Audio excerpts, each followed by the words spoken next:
అలాగే నా అనుభవాలు కొన్ని ఉన్నాయి ఫ్రెండ్స్. అవి మీ వీరభావని ఉపాధి నిమిత్తం వలస వెళ్తున్న నేను ఆవేదన వ్యక్తం చేస్తున్నాను. యజమాని, తోటి పనివారు పెట్టే బాధను నేను భరించలేను.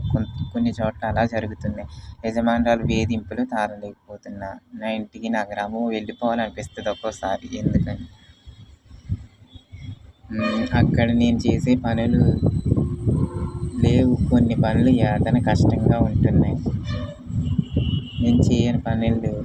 కొన్ని నేను చేయలేకపోతున్నాను.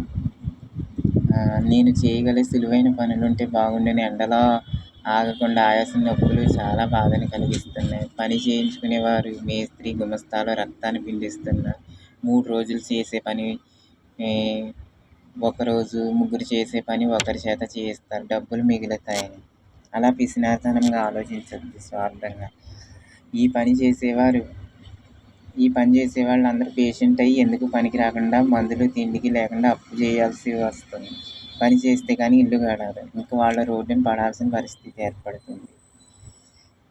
మనుషుల్ని చేపలు రుద్దినట్టు రుద్దేసి తోమేస్తున్నారు. నీడ పట్టిన సుఖంగా సింపుల్గా ఉండే పనులు చేద్దామని వెళ్తే అక్కడ ఉండే కష్టాలు అక్కడ కూడా ఉంటున్నాయి.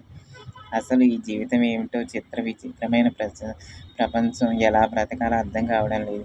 తినడం, నిద్ర, విసర్జన, మిథునం, ఇదే నా జీవితం అంటేను. వీళ్ళ దగ్గరికి పనివాడిగా, వర్కర్స్గా రావడం నా దురదృష్టం. దుర్మార్గుల దగ్గర పడవలసి వస్తుంది ఒక్కోసారి. వీళ్ళందరూ తప్పులు చేస్తూ ఎదుటివారి మీద, నాపై నిందలు వేయడంలో ముందుంటున్నారు. తప్పు అన్నీ చేసేది వాళ్ళు, మిగతా వాళ్ళ మీద తోసేస్తారు. నాలాంటి మంచి, పేద, అమాయకుల జీవితాలను సర్వనాశనం చేస్తారు. నేరాలు దారుణంగా పెరిగిపోయాయి. ఇంకా మిగతా రోజులు కష్టాలు, విధ్వంసాలు ఎలా ఉంటాయో ఊహించుకోవడానికే భయంగా ఉంది. ఒకసారి ఉగ్రవాదాన్ని పూర్తిగా నిర్మూలించి తుడిచిపెట్టుకుపోవాలి. ఒక ఉగ్రవాదిని విడిచిపెట్టండి. మాకు హామీ ఇవ్వండి. పవిత్రతను, శాంతిని కాపాడాలి. జరిగిన తప్పులు క్షమాపణలు, శాంతి చేయాలి. అధికార దుర్వినియోగం ఎవరు చేయరాదు. ఇది అందరి బాధ్యత. అవసరమైతే ప్రత్యేక చట్టాలు కూడా తీసుకురావాలి. ఫోన్లు ట్యాపింగ్ చేయరాదు. ప్రమాదాలు సృష్టించడానికి జరిగిన విఫల ప్రయత్నాలు ఆందోళనలు కలిగిస్తున్నాయి. ఆకతాయిలు ప్రమాదాలు, కుట్రలు చేస్తున్నారు. ప్రాణాలతో చెలగాటం. సిబ్బంది సకాలంలో గుర్తించి పెను ప్రమాదాలని తప్పించాలి. అబద్ధాలు ఆడుతూ వ్యక్తి ప్రతిష్టతను దెబ్బతీస్తున్నారు. జరగంది జరిగినట్లుగా అబద్ధాన్ని ప్రచారం చేయడం ధర్మమేనా? తప్పుడు ప్రచారం ఎందుకు?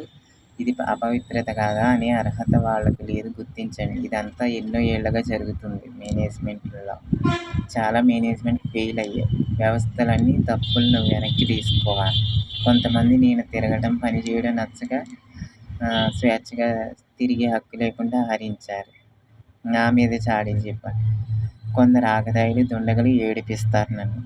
యజమానులు ఒక పని చేయమంటారు, చేస్తే ఎందుకు చేసామంటారు, చేయకపోతే ఎందుకు చేయలేదంటారు. అలా ఎక్కువ అంటే తక్కువ అంటారు, తక్కువ అంటే ఎక్కువ అంటారు, పెంచమంటారు, తగ్గించమంటారు, తగ్గించమంటే పెంచమంటారు, వేడిగా అంటే చల్లగా అంటారు, చల్లగా అంటే వేడిగా అంటారు.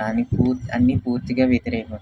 అలాగంటే ఇలాగంటే అలాగే. ఏం చేసినా తిడతారు, దూషిస్తారు. ఎంత మంచిగా ఉన్నా, ఎంత బాగా చేసినా ఇంకా అన్నీ వాళ్ళ మాటలే.